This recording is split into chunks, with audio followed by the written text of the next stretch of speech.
بسم اللہ الرحمن الرحیم۔ نہایت ہی محترم اور معزز مسلمان بھائیوں اور بہنوں، السلام علیکم ورحمۃ اللہ وبرکاتہ۔ اللہ پاک کے آخری نبی حضرت محمد مصطفیٰ صلی اللہ علیہ وآلہ وسلم نے بیماریوں، مصیبتوں اور تنگ دستیوں وغیرہ سے بچنے کے لیے مختلف دعائیں اور اوراد و وظائف بیان فرمائے ہیں۔ ان کے علاوہ قرآن کریم کی مختلف آیات اور مختلف صورتوں کے دنیوی فوائد بھی بیان فرمائے۔ آئیے اس ویڈیو میں مختلف صورتوں کے دنیوی فوائد پر مشتمل چند روایات کے بارے میں جانتے ہیں۔ نمبر 1، سورہ بقرہ اور سورہ آل عمران۔ حضرت سیدنا عبداللہ بن مسعود رضی اللہ عنہ کے پاس ایک شخص نے سورہ بقرہ اور سورہ آل عمران پڑھی تو آپ صلی اللہ علیہ وآلہ وسلم نے فرمایا، تم نے دو ایسی صورتیں پڑھی ہیں جن میں اللہ کا اسم اعظم ہے کہ اس کے وسیلے سے دعا کی جائے تو قبول ہوگی اور مانگا جائے تو ملے گا۔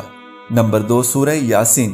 حضرت سیدنا عطا بن ابی رباح رضی اللہ عنہ فرماتے ہیں، مجھے خبر ملی ہے کہ حضور پر نور صلی اللہ علیہ وآلہ وسلم نے ارشاد فرمایا، جو دن کے شروع میں سورہ یاسین پڑھ لے تو اس کی تمام ضرورتیں پوری ہوں گی۔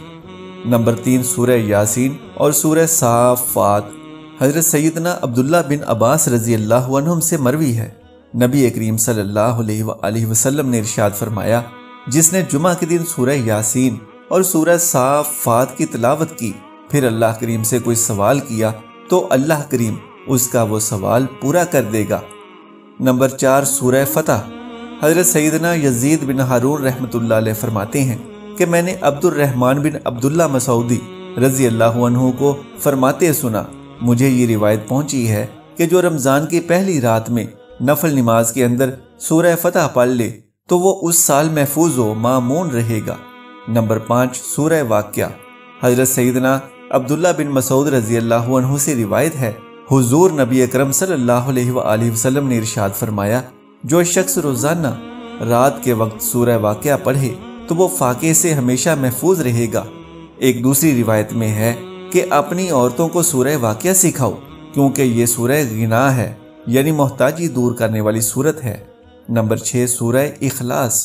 حضرت جریر بن عبداللہ رضی اللہ عنہم سے روایت ہے، رسول اللہ صلی اللہ علیہ وآلہ وسلم نے فرمایا، جو شخص اپنے گھر میں داخل ہوتے وقت سورہ اخلاص پڑھے گا تو یہ سورت اس گھر والوں اور اس کے پڑوسیوں سے محتاجی کو دور کر دے گی۔ سبحان اللہ، ماشاء اللہ۔ دوستو، میری آج کی یہ معلوماتی ویڈیو اگر آپ کو پسند آ جائے تو براہ کرم ویڈیو کو لائک کر دیجئے اور شیئر کر دیجئے اور میرے اسلامی اور اصلاحی چینل کو سبسکرائب کر دیجئے۔ جزاک اللہ خیرن کثیرا۔ اللہ ہم سب کا حامی و ناصر ہو۔